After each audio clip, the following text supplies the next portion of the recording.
عن أبي هريرة رضي الله تعالى عنه قال قال رسول الله صلى الله عليه وسلم إذا مات الإنسان انقطع عنه عمله إلا من ثلاثة صدقة جارية أو علم ينتفع به أو من ولد صالح يدعو له। রাসূল করিম সাল্লাল্লাহু আলাইহি ওয়াসাল্লাম বলেন, যখন কোনো মানুষ মৃত্যুবরণ করে তার সকল আমলের যে আমল করার যে ক্ষেত্রগুলো রয়েছে সবগুলো বন্ধ হয়ে যায়। তিনটা ক্ষেত্র জারি থাকে। সাদাকাতিন জারিয়া, কোথাও আপনি সদকায়ে জারিয়া দিলেন, আপনি মারা যাওয়ার পরেও ওই কাজটা চলার কারণে আপনার নেক, আপনার আমলনামায় নেক ঢুকতে থাকবে।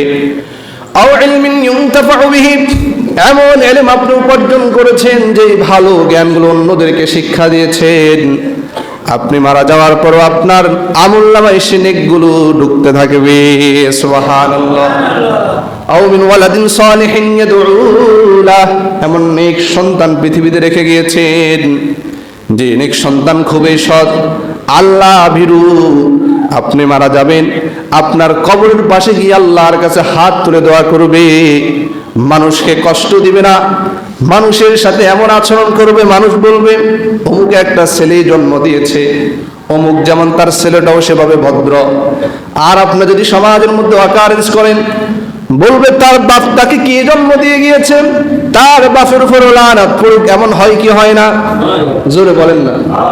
সমাজে এই আব্দুল্লাহ বা অমুক এমন একটা সন্তান জন্ম দিয়ে গেছে, পুরো এলাকাটাকে নস্যাৎ করে ফেলছে, বলে কি বলে না?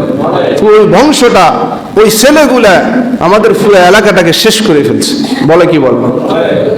তাহলে এই সন্তান যখন আপনি মারা যাবেন, যদি নেককার সন্তান রেখে যেতে পারেন, আপনি মারা যাওয়ার পরও সে আপনার জন্য সদকা করবে, দান করবে, মানুষের সাথে সৎ আচরণ করবে, জবান খারাপ করবে না, সুদ খাবে না, ঘুষ খাবে না, তার যত ভালো কাজ আছে, মানুষ তাকে দেখলে মানুষের হৃদয় প্রশান্তি পাবে, মানুষ তাকে দেখলেই ভালো লাগবে, আর তার বাবার জন্য দোয়া করবে।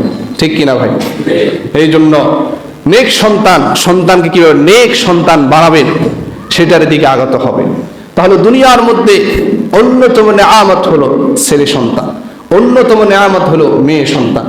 আমরা তো মেয়ে সন্তান জন্ম দেখলে আমাদের চেহারা কালো হয়ে যায়, ঠিক কিনা ভাই?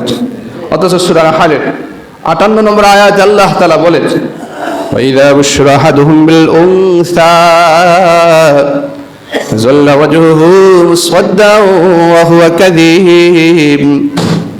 যখন আইয়ামে জাহিলিয়া কন্যা সন্তান জন্মগ্রহণ করত, ওয়াইযা বুশরা আহাদুহুম বিল উনসা, তাদেরকে যখন সুসংবাদ দেওয়া হতো যে আপনার কন্যা সন্তান জন্মগ্রহণ করেছে, যাল্লা ওয়াজহুহু, তাদের চেহারা কালো হয়ে যাইত, মলিন হয়ে যাইত, মুসওয়াদ্দান ওয়া হুয়া কাযীব, নিজে নিজেকে ধিক্কার দিত আর বলতো, হায়রে মানুষের কাছে কি বলবো। ইয়াতাওয়ারা মিনাল কওমি মিন সুই মা বুশিরা বি, মহান আল্লাহ তাআলা বলেন, সেই জাহিলিয়াতের যুগের মধ্যে তারা এই দুঃসংবাদটা মানুষকে কিভাবে শোনাবে, মানুষকে কিভাবে পালিয়ে বেড়াবে, কন্যা সন্তান হয়েছে এটা মানুষকে বলা যাবে না, লজ্জাকর মনে করতো। আর বলতো, আয়ুমসিকুহু আলা হুনিন আম ইয়াদুসুহু ফিত তুরাব, আমি কি এই কন্যা সন্তানকে জীবিত রাখবো নাকি মাটিতে পুঁতে ফেলবো?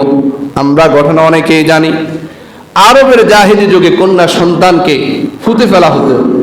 একটা কারণ ছিল যে আমি সর্দার, এই গোত্র অমুক, আমার মেয়ে যখন হবে তো অমুক বাড়িতে গিয়ে ঘরে ঝাড়ু দিতে হবে, অমুক বাড়িতে গিয়ে রান্না করতে হবে, এটা আমার মান সম্মান চলে যাবে। এই জন্য তারা কন্যা সন্তানকে হত্যা করছে। আর বর্তমান সময়, এখন ডিজিটাল যুগ, বর্তমান সময় আমার একটা কন্যা সন্তান জন্মগ্রহণ করলে তার পিছনে বিবাহের পর থেকে 4-5 লাখ টাকা খরচ করতে হবে, আমি কোত্থেকে খরচ করব? এবার কি করে, এই ভয়ে যখন 4-5 মাস পরে পরীক্ষা করে, যদি শুনে এটা মেয়ে, অহরহ ঘটনা ঘটছে, ওই মেয়েটাকে ওষুধ দিয়ে মেরে ফেলে। আছে কি নেই? জোরে বলেন। ওই যুগে তো জাহিলি যুগে কন্যারা পৃথিবীর আলো বাতাস দেখার সুযোগ পাইতো, কিন্তু এই ডিজিটাল যুগের ডিজিটাল জাহিলিয়তের কারণে পেটে থাকতেই কন্যা সন্তানকে হত্যা করে।